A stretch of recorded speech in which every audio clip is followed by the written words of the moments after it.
Hi, Tony. Just a quick recap on the key points that we covered during your session relating to your short game. The first change we've made here is we have narrowed your stance, trying to get the ankles closer together.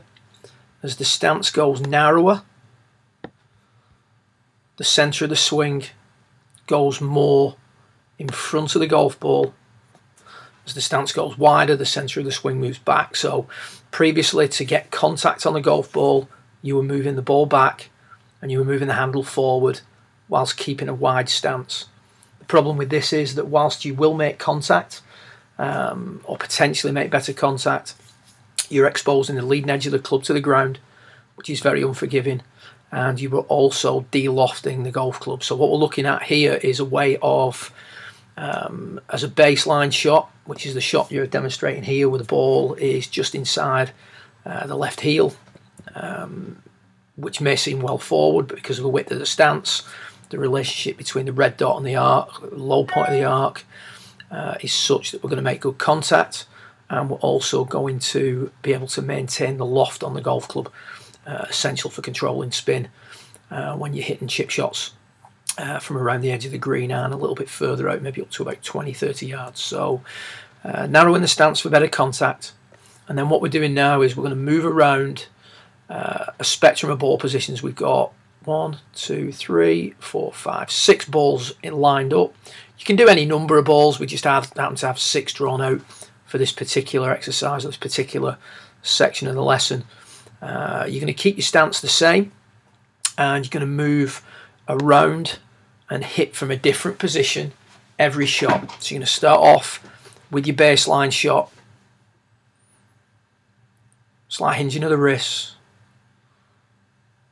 trying to return the club to where it was at address during the impact, with minimal amount of overtaking on the way through. So that would be a baseline shot. Once we've done this, what we then do is we start to keep the stance the same, pull out the golf balls in the furthest back position.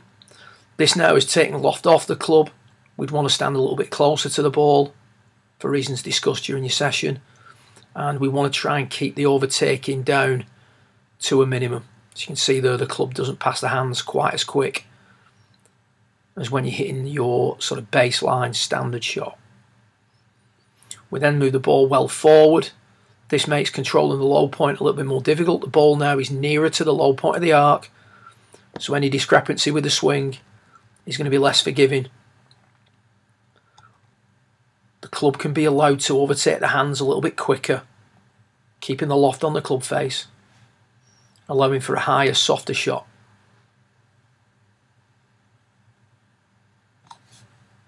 So no real need at this point to change the loft, etc. We're just trying to maintain the loft on the club, altering the ball position. Then we go further back again, overtaking rate reduces, and so on and so forth throughout the spectrum. What we did find was during this drill, we operated our best within that sort of this yellow band here. So the baseline shot was the red dot. When we went forward a ball, we were able to still get a good quality of strike and increase the trajectory of the shot. As we went back, we were quite comfortable. 1 ball back, 2 balls back. When we got more than 2 balls back, we started to struggle a little bit. The overtaking rate was a little bit hard to control. Got a little bit too much on occasion, and you would sort of pop the ball up even though you were trying to keep it down.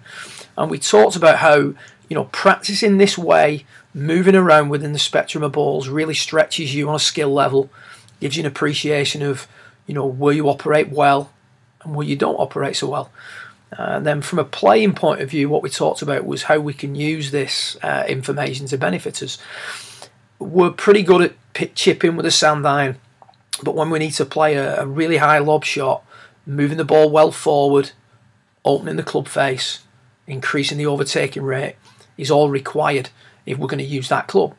And the problem with that is it takes us out of our comfort zone, out of this yellow band, and makes that shot a little bit too difficult. So what we suggested was that, when you're looking at your set, you need to have a more lofted wedge in your set that from a standard position would allow you to play a slightly higher shot, and then when you move it one ball forward, open the club face a fraction. Things that you're comfortable with, you can play the super high one.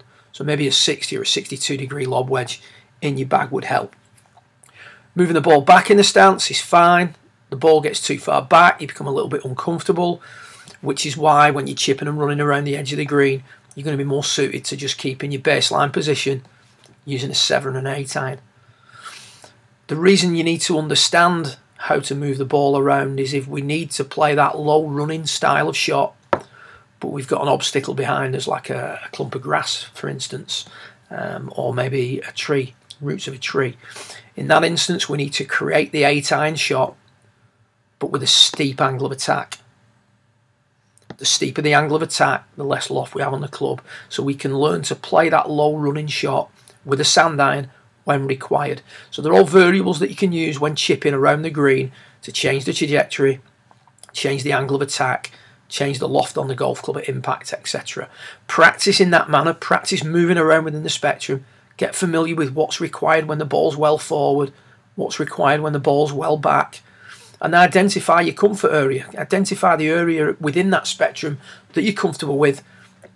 Use that when you're out playing. So don't be trying to play super high lob shots with the ball way forward, very near the low point, with a gap wedge, if we're not very good at doing that. Some players are good at operating forward in the spectrum. Other players are better operating back in the spectrum. Most players like yourself are pretty good at operating from one ball forward to 2 balls back of the baseline shot. If you can keep operating around that area and understand your variables, you're able to play pretty much any shot you want around the edge of the green. Good luck with it. If you get any questions, feel free to drop me an email.